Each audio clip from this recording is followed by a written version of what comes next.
Elfyn Evans, you must be very disappointed at not winning the World Rally Championship this year. No, not really, but you were second yet again to Sebastian Ogier. Oh, that's not really a problem. What do you mean exactly, Elfyn? Well, being Welsh, we're used to coming second, usually to English decisions though.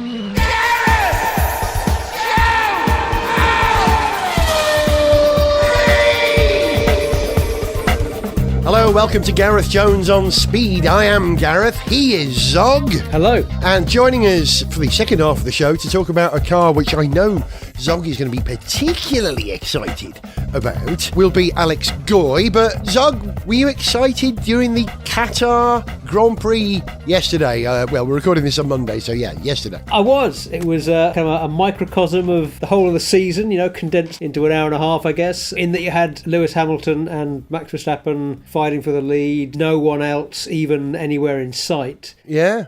I say fighting for the lead. Lewis Hamilton wasn't massively threatened by Max, really. Fair, yeah. But what terrific drama this weekend. We had an incredible qualifying performance by Lewis. Mercedes improvements or finding speed notwithstanding. This is a track where Red Bull were expected to do well, but Hamilton was, 0.4 of a second quicker than Max in qualifying. That's right. Very, very strong performance.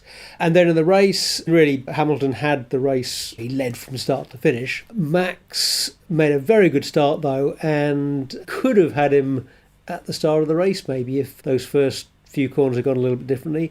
But yeah, this is keeping the drama going to the end of the season. We've now got 2 races left with an 8-point gap between Verstappen and Hamilton in Verstappen's favour. That's plenty of time for it to go either way. I'm really looking forward to these last couple of races. It's a bit like Doctor Who, I think, at the moment, Formula One, when the Weeping Angels appear in Doctor Who. It's like, don't blink. Whatever you do, don't blink, because you'll miss. And they can get to you through your gaming consoles now, apparently. Which so can Formula One. Yes. Actually, on that subject, I watched the race here yesterday with Tycho, my older son, as you know, and 2 of his pals who are young people, of course, as Tycho is. And I was really encouraged to see young people engaging with Formula One. And I asked them about it. Why does Formula One appeal to you? Well, it's obvious for Tycho, he's been brought up in the church of Formula One. But for the other 2, it's Lando Norris on Instagram. That is a big appeal. They have access to him in the way that they expect from their superstars, and they feel involved. They feel emotionally connected to it. So do you remember what Bernie said a few years ago? You need to sell more watches and young people don't buy watches. So he wasn't interested in selling Formula One to young people.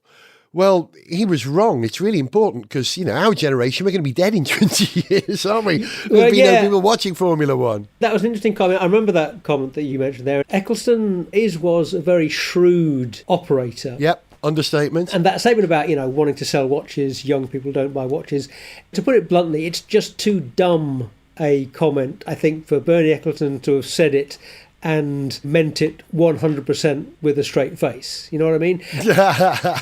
I'm sure he absolutely meant it. He was right, wasn't he? In the sense of, and also in the sense of talking to, a lot of the luxury goods manufacturers and companies that have supported F1 over the year and want to be associated with the brand as a luxury, premier, prestige brand. Yeah. So that's the kind of thing that, of course, appeals to them, and it's the kind of thing they want to hear. But he knows that the group of people that are buying watches that cost more than 10,000 quid is not a young market. It's not a market that lasts forever. You need to keep new people coming in. You need to keep young people. You need to get young people interested. But Formula One was, a few years ago, very stick in the mud about its whole attitude to social media, new media, and it's really sharpened its act up. And, of course, the simple fact of younger drivers coming in. Of course, people like Lando Norris and Charles Leclerc are going to be making much more use of social media than older drivers. So that process is always going to take place naturally, but Formula One has been smarter about that. Talking about young people, our youngster, Sarah, isn't with us today because she's working in Copenhagen on an esports project.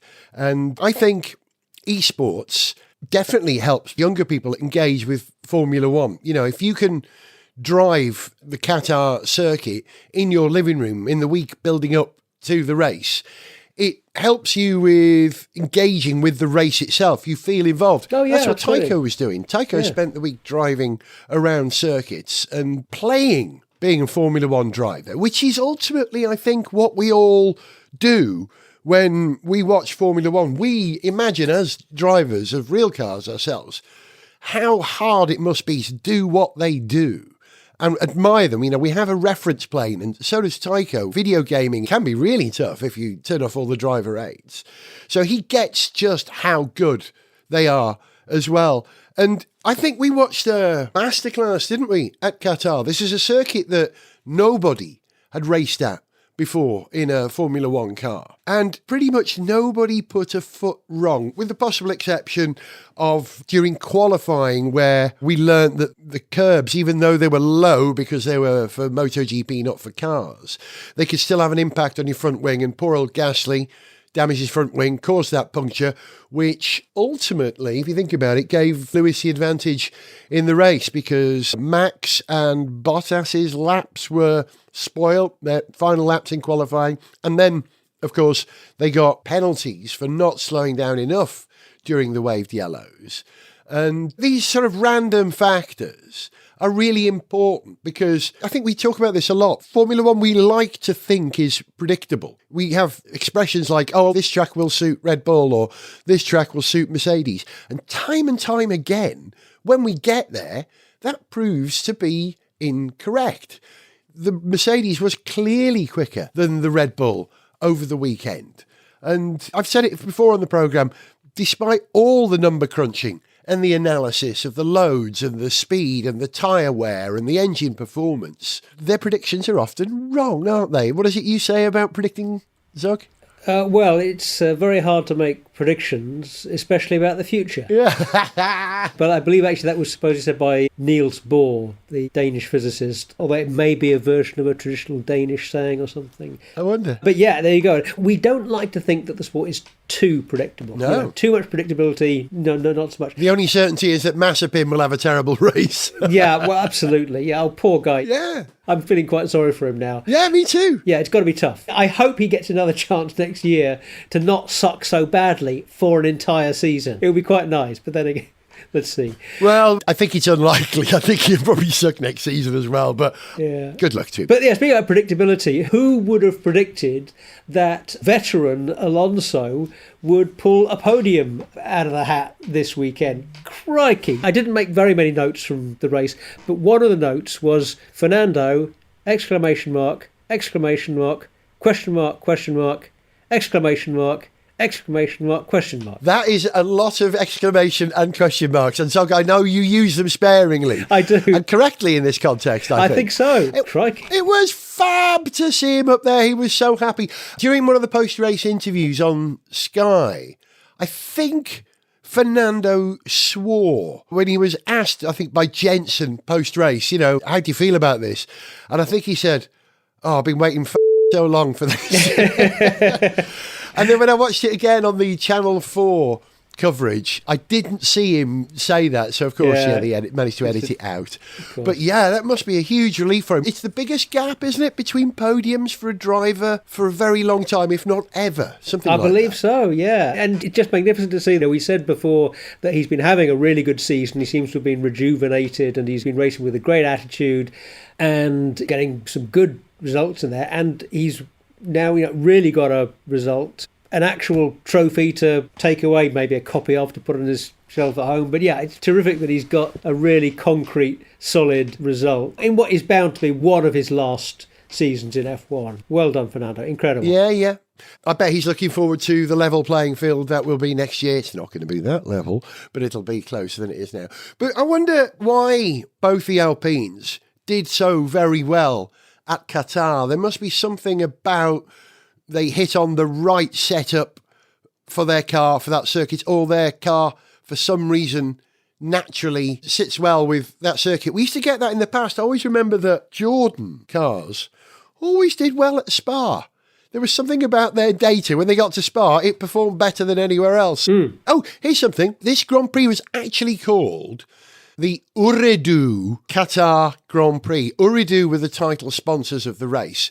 And I looked up what Ooredoo is, and it's a Qatari telecom company. It's the equivalent of BT or O2 or Vodafone. Okay. And apparently Ooredoo means I want, which is a good name for a brand, isn't it? Ooredoo. I want that. Yeah. Good and straightforward. Now, I asked another question. The first question was, what is Ooredoo? And I noticed it. The second one was, did Mercedes use an old engine in practice and then put a new engine in for quali, or the other engine, not new, but one they'd used before?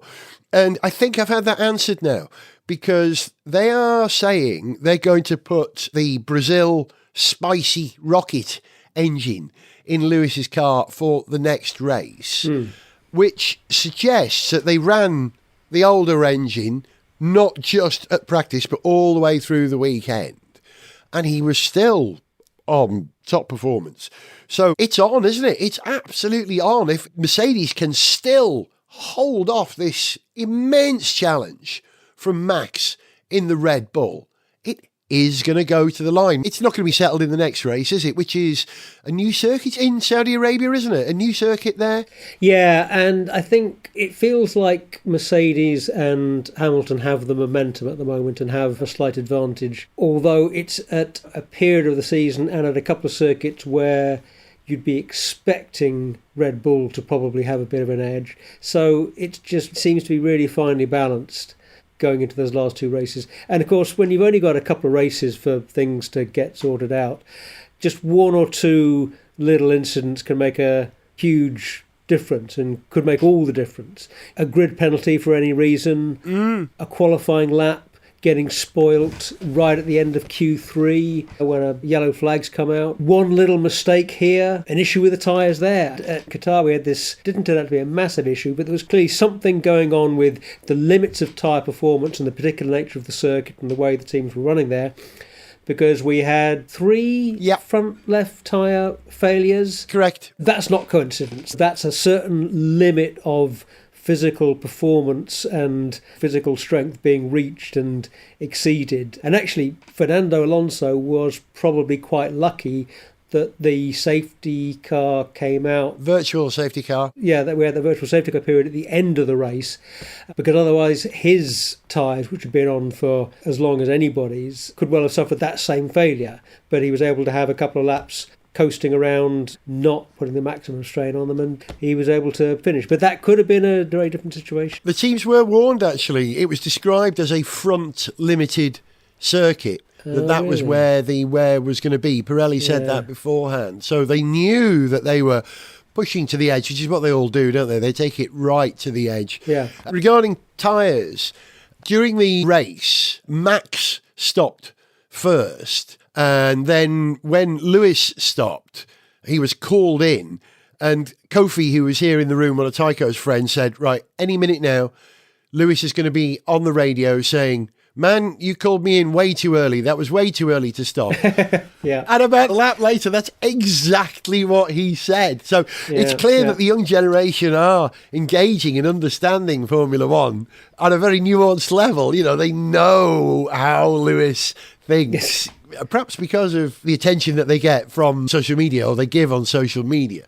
And absolutely right. But I never know how much to take seriously from the radio messages these days.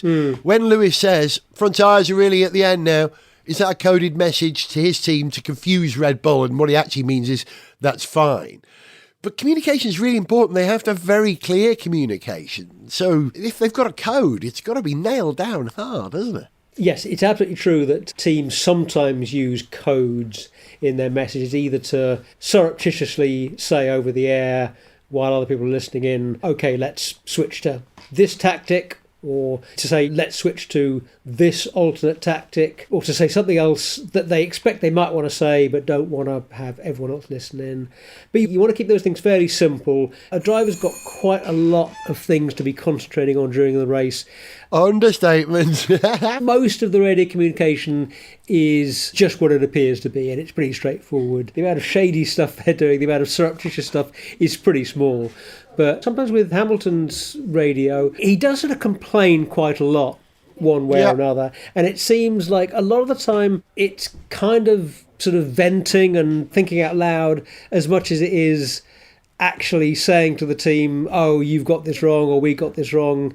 It's a conversation, isn't it? Yeah, it's a conversation. It's some things that sound like they might be criticising the pit wall or having a go at the team, that they're not so much that as a sort of expressing a moment of exasperation that we should be at this moment absolutely indomitable. We are not crushing the opposition with boots of steel, with the same relentless, undefeatable energy that we did last weekend. Do you know what I mean? It's a bit of... We must dominate! Oh, listen, talking about bitching in Formula One, Christian Horner and Toto Wolff, it's getting embarrassing now, isn't it?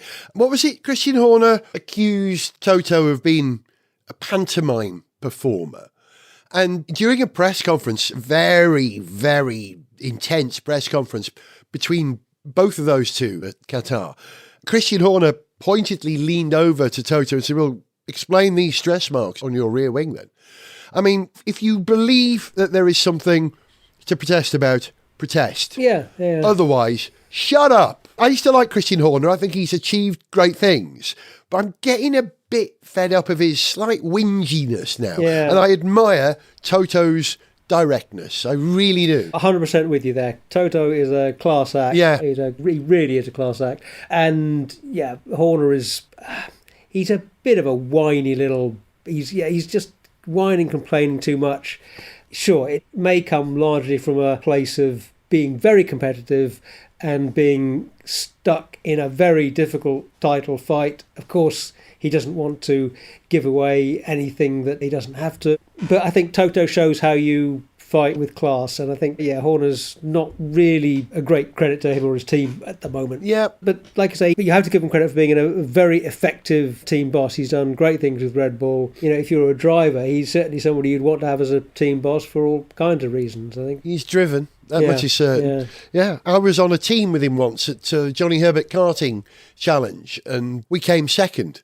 And I like to think that Christian Horner, as a kart driver, is pretty darn competitive. He played a large part in us getting second place. I think I did too, but I'm sure you did. The reason I think that Toto and Christian, I call them by their first names, do forgive me, unlocking bull's horns perhaps at this time, is that the issue that divides and unites them crosses over for them both. They've both had rear wing issues or controversy at the moment. Toto was asking questions about why Red Bull seem to be repairing their rear wing all the time in between qualifying and the race in Parc Fermé permissions and allowed to do that.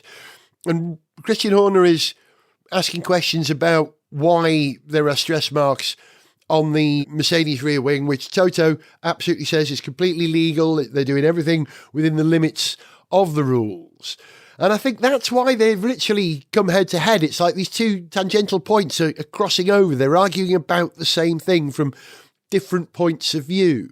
And there's always technical shenanigans in Formula One as they push the limit of what's legal and what's accepted, and everyone thinks that the other team is doing something they shouldn't be doing all the time. Yeah, but you really should, and you have good reason to be suspicious that other teams are pushing the rules as far as they can. They will always do that, and if they can find little loopholes here or there, they will do that. But if you don't actually have a reason to think that anybody is doing anything dodgy, then just shut up and make your own car better. Yeah. Correct. Did you see the circuit, the top shot of the circuit at the end of the race? The fact that it's lit up is spectacular in the first place. And then they let off all those fireworks. And then they did a really clever thing by pulsing the lights around the circuit to make it appear as if they were like cars going around the circuit with their headlights on. There were these streams of lights going around the circuit. That was innovative stuff. And I like it when we get new stuff like that in Formula One. I'm not certain that we should be lighting up an entire circuit just for a race. I know it makes it easier to race from a point of view of temperature for the people working at the race, But Formula One's got to look at its entire carbon footprint, I think, at the moment. And if it's going to get picked up for stuff, it's going to get picked up for not only going to Saudi Arabia and Qatar and places like that, Abu Dhabi, oil countries, but it's going to get picked up for being opulent, is that the right word? Over generous with their energy usage at the circuit? Well, conspicuous consumption. Yeah. I'd be interested to know what the actual numbers are here, but I'd be happy to make a decent-sized bet that the amount of carbon footprint caused by lighting the Qatar Grand Prix would be a very small component of whatever kind of audited numbers you came up with for carbon footprint of the whole weekend. Yeah. And by far the biggest element of the carbon footprint is going to be spectators travelling to and from the event. Yeah. That is going to dwarf the team's travel footprint, which in turn will dwarf the carbon footprint of the actual racing itself, which will be pretty low down the list of things that have contributed to the week's carbon footprint. Yeah, and even those super bright lights run for hours and hours over 3 consecutive days. Yeah, I'm confident that will be a very small part of it. Lighting doesn't take much energy. While we're on the subject of maths, because you understand maths and probability and statistics, largely as a man who's interested in maths. I fake it well. Mainly as a man who plays poker. Yeah. Here's a question for you. The fact that we've got, was it 800 races this season, as opposed to, 12 to 16, which we used to have 20 years ago? Yeah. There were 15 last year, 800 this year. That's right. Yeah, it's a big change. It's rough. We're rounding the numbers off there. It's just approximate, order of magnitude. So my question to you is, the longer the season, does that increase the probability of it going down to the final race, or reduce the probability compared to a shorter season? Well, that's a good question. So, does a longer season rather than a shorter season increase the chance of it going down to the wire? Or does it make no difference? My first thought is that you look at the limiting cases. So you examine the case where you have one race in a season, and you examine the case when you have 100,000 races in a season, and you work from there. But obviously, I think probably a longer season makes it more likely that it's going to go down to the wire. Once you kind of sort of get away from the point that, if you've got a 2 or 3 race season, it's always going down to the wire because you only have the wire. Yeah. You need a long enough season that you've got a season and a wire to get down to. So given that you've got a season that actually has a wire at the end of it, I thought a long season probably makes it more likely, but there are a lot of other factors that are going to make much more difference than the length of the season. Whatever factors are going to go into the thing going down to the wire or not, there's going to be, length of season, how close the competitors at the top of the field are, how random events tend to be. What is the likelihood of cars being randomly hit by mechanical trouble or accidents? Those are the top. There'll be other factors, but just taking those 3. Actually, probably the other 2 factors are probably more important than the length of the season, because generally as a season gets longer, assuming you've got a structure where you're scoring the same points in every race, you've got the same kind of points available, what the longer season is going to do is to reduce the variance over a number of similar replays of the same season. The longer season is going to make it more predictable. It's going to give less chance for significant random things, a crash here, a bad weather weekend there, to really shape the whole season, because those things are going to even out more. Yeah, fair enough. It's like flipping a coin twice or flipping it 20 times. You're going to get a fairer result over a larger sample, you might say.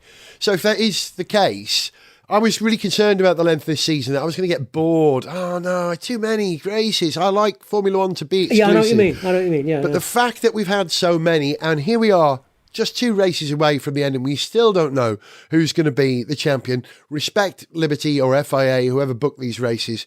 I think you did the right thing. And Zog, as they say, thank you for coming to my TED Talk, or coming to my Zog Talk in this case. Been a pleasure. Okay, still to come, Alex Goy on the subject of a very interesting Porsche.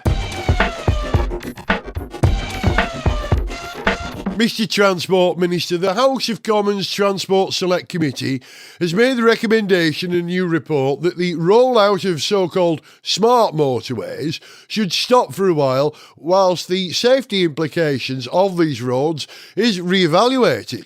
Yes, that's quite correct, and we as a government are in full agreement that the smart thing to do here, if you don't mind me using a florid analogy, is, if you like, for road planners to pull out of the fast lane and, in fact, pull over into the hard shoulder to consider how we go forward. But, Mr. Transport Minister, that analogy doesn't work here because smart motorways don't have a functional hard shoulder. That's the entire point. Now, look here, pleb. What do you expect from me? I'm a Tory minister. I do puns and self-interest. Not a proper job. Gareth Jones on speed! Joining us from his secure bunker in South London, a slightly under the weather Alex Goy. Hi, Alex. Hello. How under the weather are you? Are you beast from the east? Or are you, it's a bit chill out at the moment? Somewhere between the two. I am able to function, I just don't particularly wish to. Yeah. So I'm sort of in that middle ground when it's like, do you want to record a podcast? Yes, I'm capable of doing that. Do you want to do literally anything else? No. So Do you know, we should all gather to have a duvet day one day. The three of us sat on a sofa under a duvet because I'm feeling a bit under as I had my Pfizer booster shot yesterday. I'm not quite right. We can watch Grand Prix or something like that. The James Garner movie. Yeah, I would treasure the opportunity to do that with you or watch endless Star Trek together. It would be joyful, wouldn't it? Popcorn. I mean, I'm not going to lie, the tail end of Next Generation Season 3 is on my Netflix, ready to go. After this, I'm going to return to my nest and fire up an iPad and attempt to get some work done. I inevitably won't because... and have that on in the background. It's the very last episode as well. All good things. No, of Season 3, so it's the Borg. Oh, Season 3, sorry, I missed you saying that. Oh, yeah, it's best of both worlds, isn't it? Yes. One of the greatest cliffhangers in television history. But sorry, we're a bit off topic. Should we talk about cars? Let's do that. Oh, go on then. Alex, all I know about this thing that you've been driving this week is that it's a Porsche. It's electric, but it's got a gearbox. Yeah. What? And it's not a Taycan. I don't quite understand how it works because I don't work in that sort of witchcraft. I went to Oxford a week or so ago. I think it was like the day after we recorded the last one of these. I toddled off to Oxfordshire to meet a company called Electrogenic, run by this lovely chap called Steve, to have a natter with him, Steve and Ian, sorry, there's two of them, about what they do. So there are companies like Luna's who like making noise but not actually providing cars to drive. And still waiting for the call, guys. You said I could have it. Really, still 18 months on, I've run out of patience. Yes, you've got Lunas, you've got Everati. What they do is they have a vehicle, they do a full restoration, they then kind of build it to their standard, electrify it, and you get sort of an off-the-shelf, this is what you get. So in the case of Everati, a little like Singer, you can give them your 964, or they can find you one to buy, but it's your car throughout the process, but they will turn it into one of theirs, if that makes sense. Electrogenic has a different approach to these things, in that it's not we specialise in this particular vehicle, we specialise in that particular vehicle, we'll do a full body resto, and. Basically, if you rock up in your whatever... and went, can you make this electric? They go, yeah, it's as simple as that. Nice. It sounds very silly, but so if you went in you used to have a Sora? I did, a Toyota Sora for 19 years, yeah. Right, so if you went to them with that and went, make this electric, what they do is they'd sit you down and go, okay, how far do you want to drive? How fast do you want it to be? What kind of package would you like? You can turn like the whole boot into batteries if you want. You can do X, Y, Z. And then they sort of manage your expectations of what you can have. So for example, if someone went to them with a Mini and went, I want 400 miles of range and I want to do 0 to 60 in a second and a half, they'd go, no. You can have a 50-mile range and 0 to 60 in 9 seconds. Well, they are doing some Minis. I'm not sure how much I'm allowed to talk about, but I definitely saw a Mini there. So you go to them and go, I want this. And they go, okay, we'll take all the bits out of your car and make it electric, which is pretty cool. The idea being that the people that go in and have it done first, there was an MGA when I was there, they've done a Citroen DS, they've done a Morgan Plus 4, maybe Plus 8, and they've done something else, as well as this Porsche 356. So someone's come in and gone, make this electric. And they use that as the sort of blueprint for all future electrification of that vehicle. The idea being that along the line, if someone else with an MGA or a 356 or a DS goes, I want that, they go, oh, we've done that before. Let's think, they go, here's a kit, give us this amount of money, we will send the instructions to your fitter of choice, and it can be done locally to you. So by the bloke who like looks after your car, if they're willing to do the job, you don't have to schlep up to Oxford and then wait for ages for them to get through their list. That's the idea. The fascinating thing is that it all started with a VW camper van where founder Ian said to founder Steve, buy that. And he went, yeah, but the engine's rubbish. And he went, make it electric. Steve went, oh, I'm not sure about that. Is that be a milk float? Ho, ho, ho, ho, ho. And then he started thinking about it and went, hang on, this actually might be an idea. And he did this big trek to, is it EV West in San Diego, and had a chat with them and went, all right, how do you do this? How can we do this? And they started converting this van. Well, this was a Beetle first thing it was. And went, hang on, but if we can get this bit off the shelf, but we wouldn't do it like that, and we wouldn't do that bit like that. And so they started developing and building, and there's some bits they buy in, but there's some bits they just create themselves. And the idea was they were going to offer these conversions to commercial entities. So if you've got a big fleet of vans that have been around forever, or you've got a big fleet of this, a big fleet of that, rather than buy a whole new thing, or rather than replace your kind of ancient but iconic fleet of vehicles, give it to them and they'll make it electric for you. That's the idea. Except they got everything sorted and all their staff hired and everything together and everything ready to go, and with a whole bunch of contracts or something like that, and then lockdown happened and all their commercial clients went, no, see ya. Yeah, dear. And pause. So what they did was they started offering it to people. They just retooled everything and went, well, we can make your beloved classic, which is a pain in the arse and leaky and slow, we can make it electric. And the business is kind of turned into a thing. Like their warehouse when I was down, they've got a second facility now. Their whole thing is full. They were telling me they've got a fleet of old Land Rovers at Worthy Farm. Wow. Down at Glastonbury. So they're all running electrogenic Lecky Landies. Yeah. To see how they'd be used, how they'd work, like feasibility studies, like they want to get a typical use case. And they're saying, well, it'll do 100 odd miles on a farm in a day, if not more, because they're not going very quick. They've got all the torque you need, and you can plug them in slowly overnight. The farms are mostly running on renewable energy these days anyway, so actually this is a sensible use case. I mean, it's a fascinating business. I was discussing electrification of farm vehicles with a chap called Rob on Twitter the other day, and he's a big tractor driver, and he's a huge advocate of hydrogen. As in, he is a big man who drives a tractor, or a man who drives a big tractor? Maybe both. He is an advocate of green energy. He's very enthusiastic about green energy for agricultural vehicles. Excellent. And it makes perfect sense. You know, I think the spare space that you have on a combine harvester or a tractor is very attractive for having a huge hydrogen storage facility on board. That is better than lugging batteries around. But sorry, I'm getting off the topic. Yeah. I want to know about this car. The most important thing is, why has it got a gearbox if it's an electric car?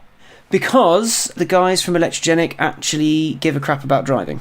So this is the sort of misconception, or not misconception, it's very easy to turn a manual car into an automatic electric car, because you just go batteries, motor, get that from engine. You can do it in one speed, or you can do like two-step transmission, right? Yeah. But that requires no input from the driver, just the motor does that, and it does it as efficiently as it can.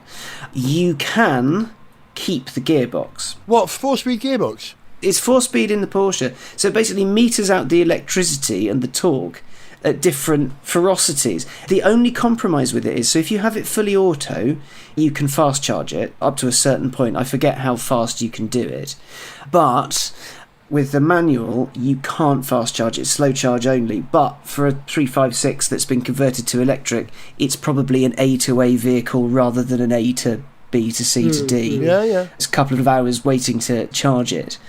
But the way it works, it's not exactly like a manual. It is, but it isn't. So what we've got, as I'm just looking at the specs now, we've got a net gain Hyper 9 brushless electric motor, which the press release notes is similarly air-cooled to the car's original 1.6. Reaching a bit for authenticity there, I feel, but we'll give them that.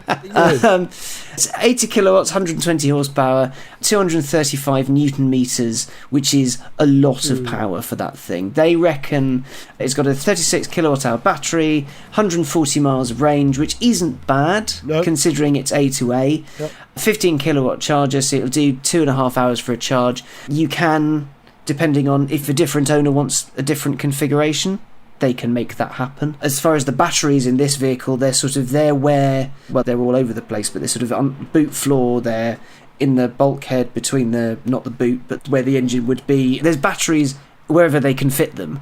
The way the stick shift works is, the only way I could really describe it is like a robotised manual. So if you remember way back when automatic gearboxes, car manufacturers like, well, we've got a robotised manual gearbox, so it's like a manual, but it's a robot doing it for you, which means that if you pulled a paddle or you kind of guessed when it was going to shift, you lifted off, you waited for the car to go clunk, clunk, clunk, clunk, clunk, clunk, jerkily threw you in, and then you got back on the gas. Basically that's how you shift, because there's no need to blend. Right. So there's no need to blend clutch and gas, or throttle. Right. And you can leave it in fourth or third, and it won't struggle, it won't complain, because why would it? It's got loads of torque at any speed. Yeah. If you stick it in first, it'll just fly. Second, it'll fly. Third, I had it for an hour and a bit round Bicester, and we were just hammering round in circles in third gear, and it was properly going for it. But it meant, I was talking to Steve and Ian, the people that go for this option, it's because it's their pride and joy. It's the car they love, and they want to future-proof it, but they don't want it to be crap. Mm-hmm. They don't want to turn it into what they view as a soulless electric car, which means anodyne, one speed. Yeah. Yep. They want to do as little as possible to take it to an electric version, rather than doing everything that can be done. So keeping the gearbox, which you could argue is not a smart thing to do because you're keeping unnecessary weight, is a good thing, because you're keeping the experience that you want to keep in that vehicle, rather than making it a more alien thing than it was. Yeah. So what's the kind of ballpark figure for these conversions? And I guess there are questions around, they're doing what are more or less prototypes at the moment, rather than selling the production version. Yeah, I heard lots of numbers bandied around. So, it's cost of car plus 20, 30, 40, depending on what it is, how much battery you want, and. Yeah. Talking about the size of the kit, when technology moves on, a smaller battery that can do the same range will probably cost the same, because people will want that, and then they'll want another one as well so they can go further, all that stuff. So it's not cheap. This isn't, I'll just quickly nip out and get the car converted to electricity. They admit it's still very much frontier tech, which is why they have these cars at Worthy Farm. It's why, for the first one of these, of each one, they keep a data logger in the car, they get the car in for a check, they want to see what's happened. Is the battery staying cool enough? Is the heater working? Because, of course, if you electrify it, you have to put in a heater. Yeah. Because there's no air coming off the motor. You need to make sure that the actual components are lasting and they're interacting properly with the older stuff. All of those things they have to keep an eye on. They fully admit it's frontier tech, they're getting on with things, they're doing it, and they're learning. So, Alex, having driven this car, did it feel more like a classic old Porsche, or did it feel like an electric, smooth, quiet car? I will admit I've failed in my career. Thus far I've never driven an original 356. That one has escaped me. Well, none of us here have we? Doug, you haven't, have you? Unfortunately not, no. But, no. Everything else about the car was as original as it can be. So there's no new dials, there's no screens here or there. The gear lever's original, the handbrake's original. The rack, the steering itself is original. The car, it's arrived to them in A condition, and it left with a fully reversible engine removal, but all the bits you see and touch and the rest of the car, that was all original. So it felt light, it felt sprightly, it felt good fun. The steering was heavy as anything, and so I was going around and my right shoulder felt it the next day. I felt like I'd earned a workout. You know what? It felt good, and shifting gears on your own, it was a very strange sensation. I bet. Especially in a car like that, when you're looking at hundreds of thousands of millions or whatever, you're looking to blend the gears, you're looking to treat it cautiously, but you just bang it in, it goes faster. It's great. So, did you have one? Absolutely, yeah. I think, like we said before, taking a beautiful old classic and electrifying it in a sensitive manner gives you a terrific urban vehicle. If you're a Londoner who can afford an expensive, indulgent electric vehicle, something like that would be fantastic. I assume from a registration point of view, we registered as a vehicle that would be congestion charge and ULEZ exempt, for example. Oh yeah, no, you can do all that. It's a little like the Kingsley thing, like, we've done this conversion and you just need to fill out some paperwork. Right. I don't know who does the paperwork on that. I haven't asked, largely because for 99.9% of their customers, that probably doesn't matter. Actually, speaking of their customers, their customers are a mix of people who have had their much-loved classic and really want to turn it into something a bit different and more sustainable and more reliable. Well, yeah, absolutely, sure, yeah. Yeah, of course. They did a Citroën DS a while ago, and famously reliable French engineering there. Nothing at all on that car could ever go wrong. No, nothing at all. It's completely impervious to things going pop. They did that. People want the more reliable thing. They also get some younger people who want something that's got the classic look but doesn't come with clattery motors and doesn't come with the sort of less efficient, high polluting image that goes with. And that's something that Everarti's said as well. Like, they're people, younger people, who want something cool. They have like the classic 911 look, but they don't necessarily want a classic 911 because for them the noise doesn't mean anything. I remember seeing a comments thread on an Instagram car outlet about who was buying Rimac Niveras, this 2,000 horsepower most expensive hypercar in the world, and they were saying, well, they're not really car people, they're tech fans, they want the cool thing and they want something that does all the stuff that the older guard wanted, but they don't want it to be clattery and noisy and expensive to maintain, expensive to, keep going. Yeah. But they want the thing. And you got all these people going, well, I know who I'm not going to talk to at a dinner party. Oh, these people are terrible. Oh, these people are the worst. And you've got to remember that a lot of these people didn't grow up with a parent going, oh, well, you got to love a Porsche 911. Oh, these are the best things in the world. Not everyone is like us. Some people see a new thing made out of an old thing and go, I like the look of that, but I don't like the boars over there who are currently rubbing their thighs viciously at whatever a 2.7 RS is. Well, it's a broad church, those of us who love cars. They've also got the fact that their choice is objectively better. Costs less to run, it's more reliable. Yeah. We like all the silly stuff that contributes to unreliability and makes things more fun, but on a practical level, that thing is better. Internal combustion engine cars are just going to get more and more and more expensive to run over the next 10, 20 years because they will just put the duty up on fuel or the price of fuel up to discourage us from keeping that going. So, it's a medium and long-term investment, even for older people. Young people who invest in stuff that they're going to have for a long time. Older people who've only got 10 years left in their life. I know. It'll see me out. That bag of potatoes will see me out. Yeah, man.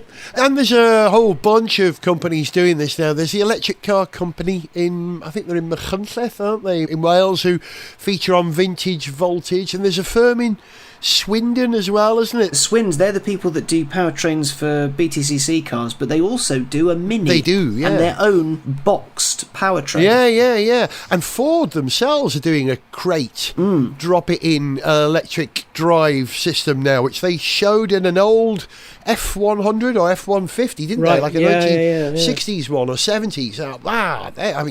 Like I said in the last programme, old cars are the new cars. It's going to blur, I think. Oh, talking about new cars, electric cars, I was in Soho, Holborn actually, on Saturday night for a jazz festival. Don't judge me. I'm not going to judge you. It's done. Yeah, and I was on the street and I saw a Kia EV6 go by. Have you seen one in the flesh? I've driven one. Get the trousers out of here. It's magnificent. It looks so pointy and futuristic. I loved it. Yeah, it's cool. Yeah. It's really cool and it's good fun. Like, I had the top spec one and they said, which one do you want? You can have the rear drive mid or lower one, you can have the top spec one. I was like, I'll have the one with all the power and all-wheel drive, please. And I shunted around the countryside for ages and ages and ages. And it was really good fun. It was an entertaining car. The EV party piece of it goes really fast in a straight line, that's wearing off for me. Though they are doing like a 600 horsepower one next year or some nonsense like that. Wow. Which is going to be ludicrous.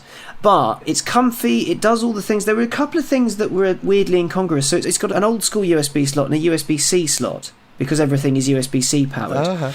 And I couldn't get Apple CarPlay to work with USB-C, so I had to use the old Apple cable. Technology is here to make things slightly more complicated. Yeah, I don't get why that was. The road holding was good. I know some journos who are far better at this than I were like, well, if you go too fast, you show the weakness in the chassis.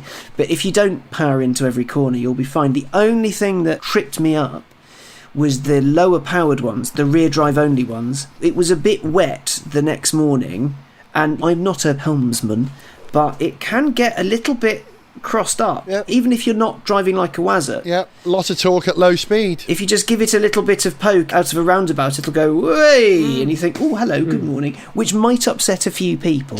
I thought it was brilliant. A dab of Oppo, as they say. Yes. You're all right. Yeah. What's the name of this company who make the Porsche Electrogenic? Is that what they're called? Electrogenic. Electrogenic. They're a rock up and see what we can do for you thing. Right. It was mega, and the first question was, okay, why Electrogenic? Why have you you done this? And founder Steve went, because it's really cool. Good answer. Which I like. Under no illusions, they're a tech company, but they make cool stuff. I'm always 6 weeks away from a decision to A, buying a new car, or B, moving to Wales, or both. And the current trend for electrifying classic cars has made my dream of owning a Gilbern Invader estate, the shooting brake 3-door version, a little bit more tangible, because they weren't the most reliable of cars. But I would love a lightweight chassis with glass fibre body panels and an electric drivetrain. But if I went to Electrogenic, I wouldn't be able to take them a Gilbern Invader. I'd have to take them a Gilbern Genie. So it would be an Electrogenie. That would be the right one. Yeah, amazing. And if I did buy an Invader, I think I'd probably go to the electric classic car company, I think, in Machynlleth, and have it converted in Wales in order to keep it purist. Which, Zog, I think you'd admire that, wouldn't you? Well, I appreciate if you could possibly have a Welsh-built car, of course you would have it. So no, I totally get your logic there. I can't fault you. But of course, River Simple would be your other good Welsh electric option, surely. Absolutely. Yeah, a hydrogen Gilbern Invader. Oh, now I'm going to go and fantasise about that. Yes, while sitting underneath the duvet to recover from this vaccine boosting through my body. You could call it the Gildenberg. I like it. Very good. It won't blow up, though. Don't come here with your hydrogen myths. I know. I know you know. Alex, thank you for once again, we hate you, driving a delicious car. We don't hate Well, you. if it's any consolation, I'm winding down for the year now. I'm keeping the phone down. I'm going to have a rest because I'm exhausted. You've earned it. Okay, can we count you in on our Christmas party show, though? Yes, I'm rubbish at answering questions, but I'm good at asking them. Okay, well, have a think about a virtual gift for your co-presenters on the programme. Oh, Lord. And I'll leave you that to think about for our Christmas show, which is coming soon. And also in the next programme, we will possibly have a new Formula One world champion. Much to discuss in the future. You've been listening to Alex, Bye. to Zog, Goodbye. and me, Gareth. This was Gareth Jones on Speed. See you for the next one. Say bye, everyone. Bye. Bye, everyone. To send us an email, see pictures, get song lyrics, join our Facebook fan site, follow us on Twitter, or to find out about sponsorship opportunities, go to garethjones.tv. Gareth Jones on Speed is made in London by Whiz Bang. Gareth Jones on Speed!